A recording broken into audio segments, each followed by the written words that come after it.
ভাবা অমনি এলো এক রাশ চিন্তা, এক রাশ চিন্তা এলো মনে।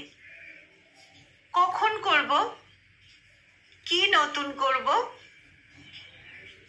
ভাবতে ভাবতে অবশেষে একটু ঘুমিয়ে পড়লাম। সন্ধ্যা হলো, তাকিয়ে দেখি বাইরে বাজছে শঙ্খ, উলুধ্বনি। কপালে দুহাত ঠেকিয়ে বিছানা থেকে নেমে আবার ভাবতে থাকি কি করা যায়। দু চার পাক খেয়ে ক্লান্ত গরমে ঘামে ভেজা শরীরে বসে রইলাম আরামে। নিয়ে এলাম ইয়াম মোটা খাতা, পেন খুলে বসলাম।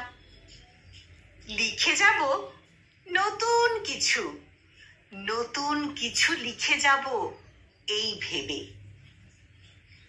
পেনের আঁচড় দেবার আগে ভেবে নিলাম লিখব মনের কথা। আঁচড় দিতেই পেনের খোঁচা লাগলো পাতায়, হলো ফালা ফালা।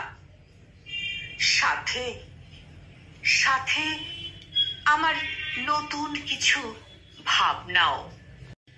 কলমে রাহুল সাহা আর কণ্ঠ প্রয়াসে আমি নিবেদিতা।